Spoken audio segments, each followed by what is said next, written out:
Salve, salve, meu povo! Tudo bem, tudo jóia, tudo beleza? Sejam bem-vindos ao meu canal, sou o professor Carlos César Iga de Goiânia, Goiás, e aqui nós compartilhamos o nosso amor pela história.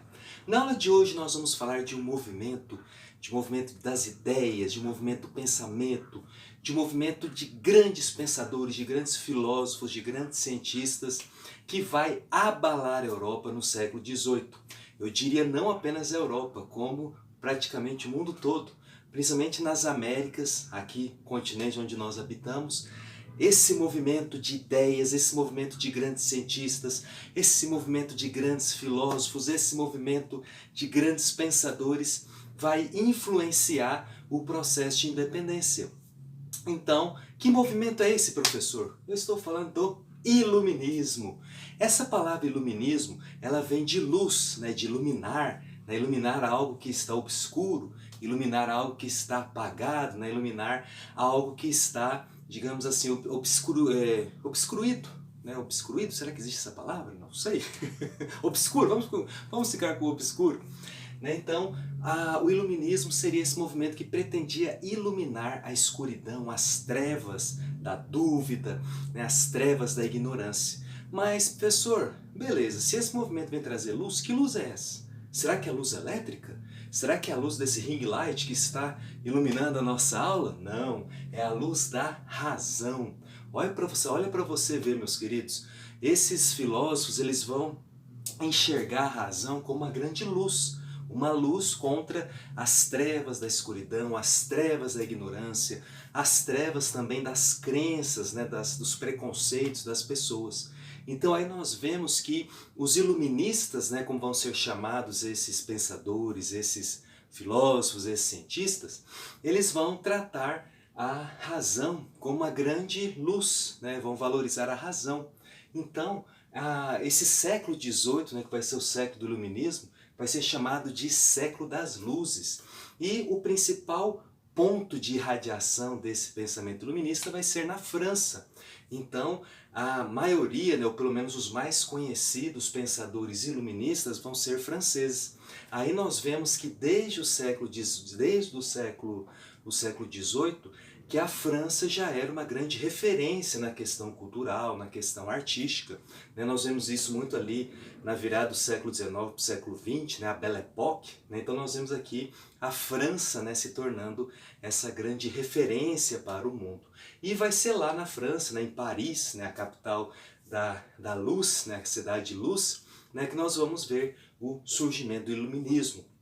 Esse movimento que vai valorizar a razão, esse movimento que vai valorizar o pensamento racional, aquele pensamento baseado na argumentação, a explicação lógica, matemática.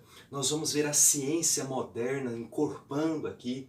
Por que eu disse encorpando? Porque já no período do Renascimento, um século e meio anterior, anterior ao iluminismo, a ciência, o pensamento racional já vinha sendo debatido, já vinha sendo discutido, já vinha se fortalecendo. Então o iluminismo vai incorporar, vai encorpar esse pensamento racional que já vinha desde a Renascença, certo?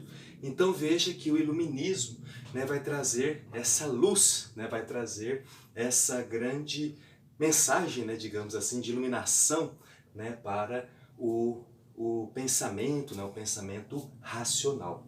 E os iluministas também vão ser grandes críticos.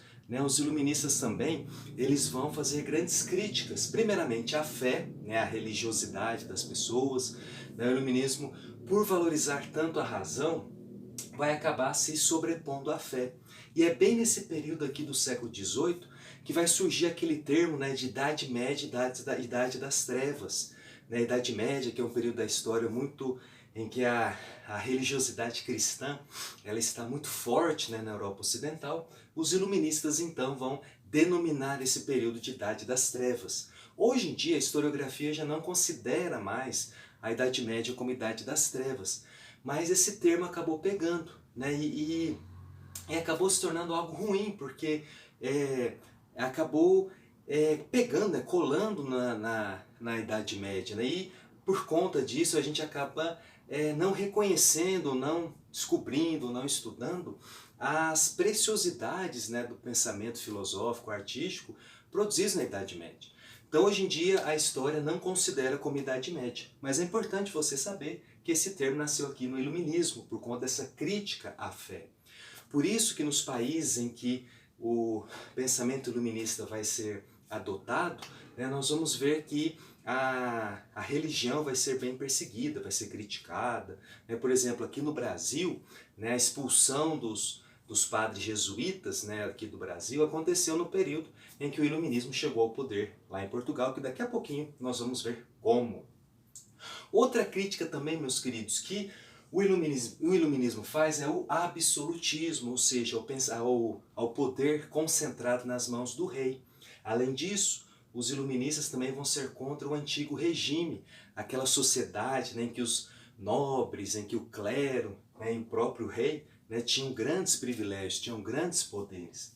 Então, ao mesmo tempo que o iluminismo valoriza a razão, valoriza o pensamento racional, valoriza a lógica, valoriza a matemática, eles também vão ser grandes críticos, críticos da fé, críticos do absolutismo, críticos do antigo regime, né, aquela sociedade que girava em torno do rei. Né?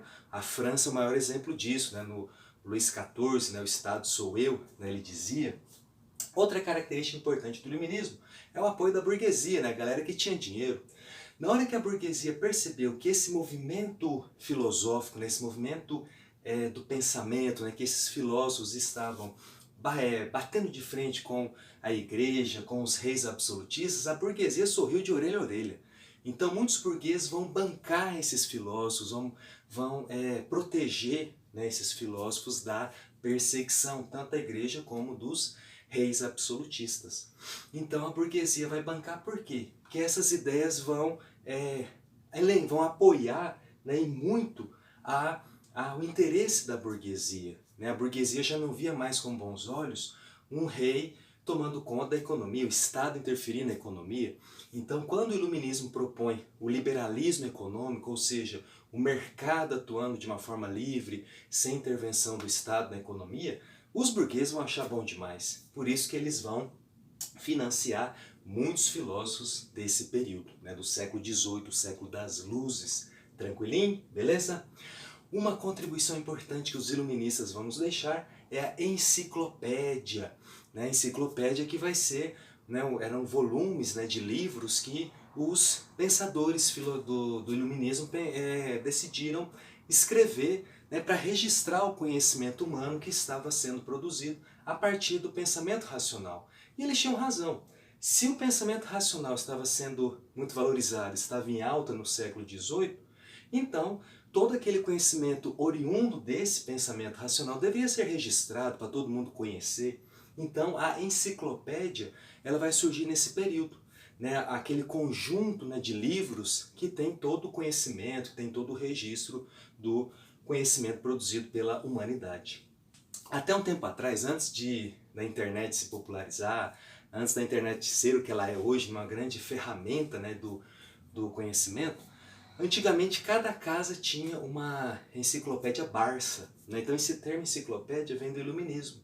Eu lembro que muitas vezes eu fiz trabalhos da escola estudando, né, na biblioteca da Barça. Né? Então a biblioteca da Barça me ensinou muito, né, a estudar.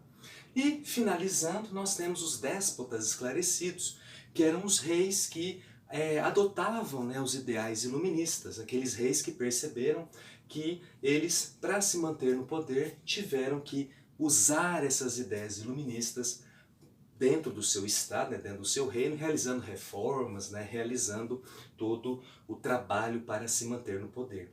Nós temos alguns exemplos, né, de filósofos iluministas, como Voltaire, Diderot, D'Alembert, entre outros. Mas no próximo vídeo eu gravo sobre eles, falou? É isso aí, meus queridos, aquele abraço, fique com Deus e até a próxima. Tchau, tchau.